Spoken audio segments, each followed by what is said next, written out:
नमस्कार दोस्तों, कैसे हैं आप सब। मैं आशा करता हूं कि जहां भी होंगे आप सही सलामत होंगे। दोस्तों, हर व्यक्ति कोई न कोई कार्य करता है या हर व्यक्ति कोई न कोई पद धारण किया होता है।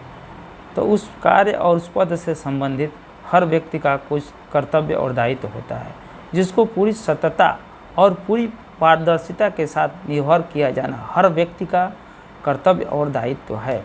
समाज में शांति व्यवस्था स्थापित करने के लिए, समाज को सुचारू रूप से संचालित करने के लिए और भारतीय संविधान का अनुच्छेद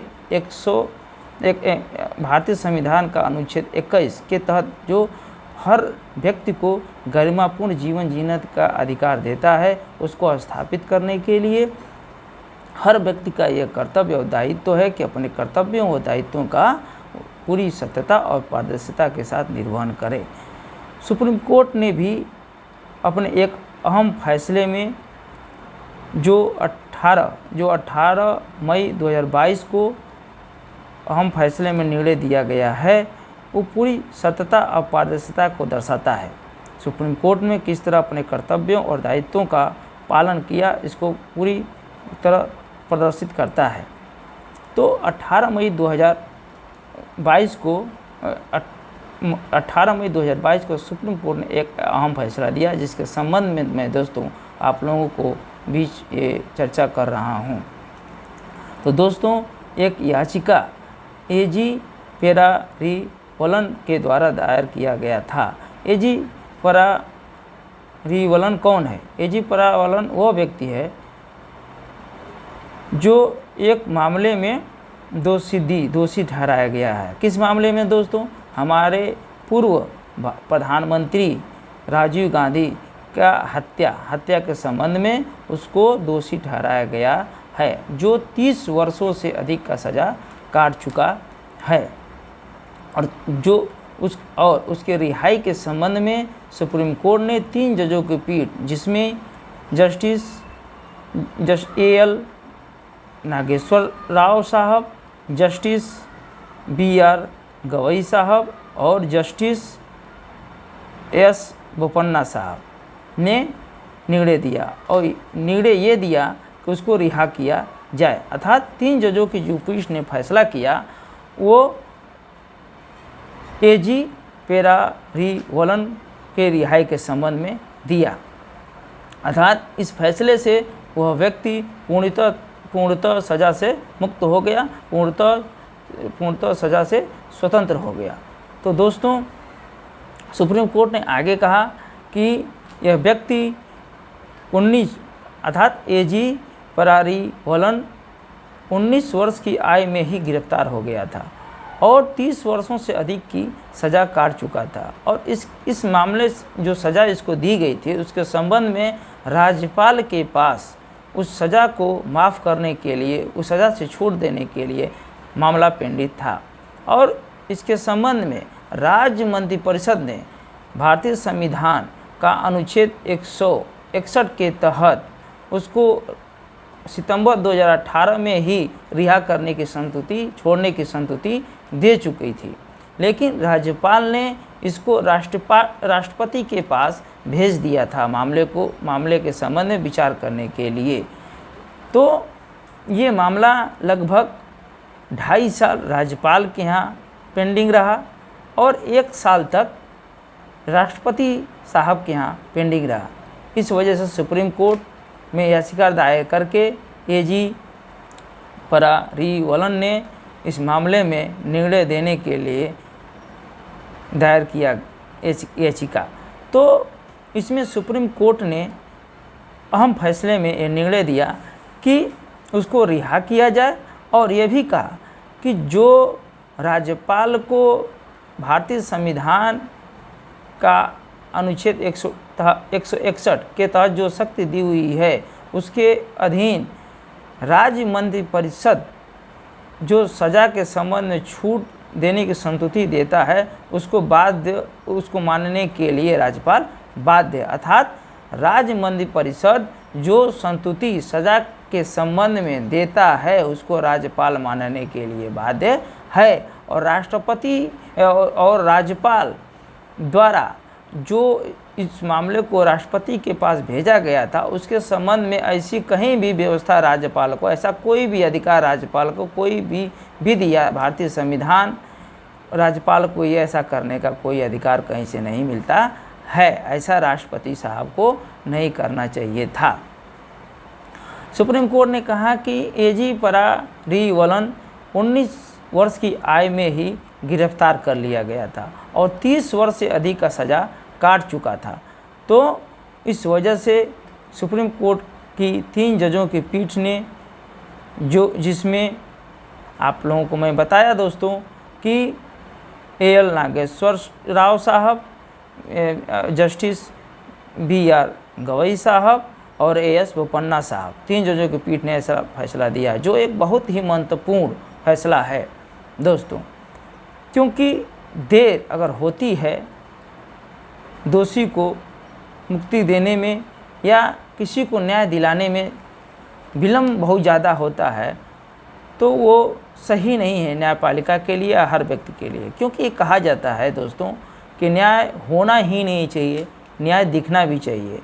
तो दोस्तों अगर समय पे कोई चीज़ न हो या हमें समय से न्याय न मिले तो उस न्याय का क्या मतलब होगा।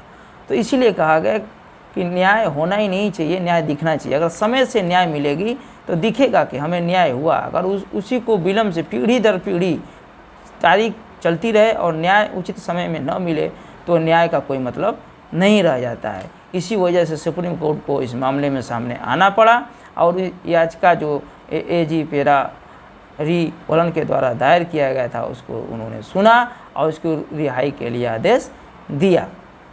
तो दोस्तों इसमें दो अनुच्छेद जो भारतीय संविधान का है आया है। पहला जिसके तहत सुप्रीम कोर्ट ने आदेश दिया वो है भारतीय संविधान का अनुच्छेद 142 में सुप्रीम कोर्ट को यह शक्ति दिया हुआ है कि सुप्रीम कोर्ट अपनी शक्ति का प्रयोग करते हुए कोई भी डिग्री या आदेश पारित कर सकता है इसके संबंध में जो उसके संबंध में कोई विषय या मामला लंबित है और उस विषय और मामले के संबंध में पूर्ण न्याय करने की आवश्यकता है तो कोई भी डिग्री या आदेश पारित कर सकता है। और इस डिग्री और आदेश का पूरे भारत के राज्य क्षेत्र में पालन कराया जाएगा। अब पालन कराने की विधि क्या होगी वो संसद द्वारा जो बनाई जाएगी या विहित की जाएगी उस विधि के अनुसार उस विधि के तहत उस आदेश और डिग्री का पालन कराया जाएगा। यदि मान लीजिए संसद ने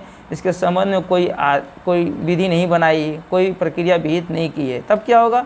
तब उसी में 142 में ही बताया गया है कि राष्ट्रपति के आदेश के तहत उसका प्रवर्तन कराया जाएगा। अब 142 अनुच्छेद जो 142 है उसमें 2 भाग है। तो पहले भाग में व्यवस्था दी गई है और दूसरा भाग ये कहता है कि संसद द्वारा बनाई गई विधि के अधीन रहते हुए सुप्रीम कोर्ट भारत के राज्य क्षेत्र से किसी को भी अपने यहाँ हाजिर होने के लिए या कोई दस्तावेज पेश करने के लिए या अपने अवमान के संबंध में अन्वेषण करने के लिए या किसी को दोषी ठहराने के लिए प्रत्येक या समस्त शक्तियाँ होंगी। तो दोस्तों अनुच्छेद 142 सुप्रीम कोर्ट को बहुत ही व्यापक शक्ति देता है। अब दूसरा अनुच्छेद 161 भारतीय संविधान का 161 जो राज्यपाल को किसी भी अपराध के संबंध में किसी भी विधि के विरुद्ध जो अपराध हुआ है उसके संबंध में किसी व्यक्ति को यदि दोषी ठहराया गया है, अगर सज़ा दिया गया है तो 161 ये शक्ति देता है राज्यपाल को कि उस सज़ा को कम कर दे या क्षमा कर दे या माफ़ कर दे या ख़त्म कर दे। तो दोस्तों ये जो दिया हुआ है उसके संबंध में राज्यपाल राज्य मंत्रिपरिषद की संतुति पे ही कार्य करता है। यदि राज्य सुप्रीम कोर्ट ने कहा कि यदि राज्य मंत्रिपरिषद ने सज़ा को कम करने के लिए या सज़ा से मुक्त करने के लिए संतुति की है तो उसको राज्यपाल को मानना ही होगा। वो संतुति मानने के लिए क्या है राज्यपाल बाध्य है। और दोस्तों सुप्रीम कोर्ट इसमें आगे कहा कि भारतीय दंड संहिता की धारा 302 के तहत सज़ा को माफ़ करने के लिए या कम करने के लिए जो शक्ति है वो केंद्र सरकार को नहीं है, उसके संबंध में राज्य सरकार को ही ये पावर है, अर्थात राज्यपाल को ये पावर है कि वह सज़ा को कम करे या माफ़ करे। तो दोस्तों, मैं उम्मीद करता हूँ कि आज जो मैं आप लोगों को वीडियो आपके सामने जो लेके आया हूँ वो कानून की दृष्टि से बहुत ही महत्वपूर्ण है। और इसमें एक चीज़ और स्पष्ट कर देना चाहता हूँ दोस्तों कि सुप्रीम कोर्ट ने कहा कि जो भारतीय संविधान का अनुच्छेद 161 जो राज्यपाल को सज़ा को माफ़ करने के लिए या कम करने के लिए जो शक्ति दिया है वह न्यायिक समीक्षा के दायरे में आता है, वह न्यायिक समीक्षा के दायरे से दूर नहीं है। अर्थात सुप्रीम कोर्ट राज्यपाल को जो शक्ति दिया हुआ है 161 के अधीन उसकी समीक्षा, न्यायिक समीक्षा कर सकता है। अर्थात यदि राज्यपाल विलम्ब करते हैं तो उसकी न्यायिक समीक्षा करते हुए भारतीय संविधान का अनुच्छेद 142 के तहत सुप्रीम कोर्ट अपनी शक्तियों का प्रयोग करते हुए उस मामले में अपना निर्णय सुना सकता है। तो दोस्तों, आज के लिए इस वीडियो में इतना ही। मैं उम्मीद करता हूँ कि आप लोग इस वीडियो को, पूरी वीडियो को सुने और इससे लाभ उठाएं, अपने नॉलेज को बढ़ाएं, क्योंकि नॉलेज बहुत शक्ति देता है दोस्तों। नमस्कार दोस्तों, बहुत बहुत धन्यवाद।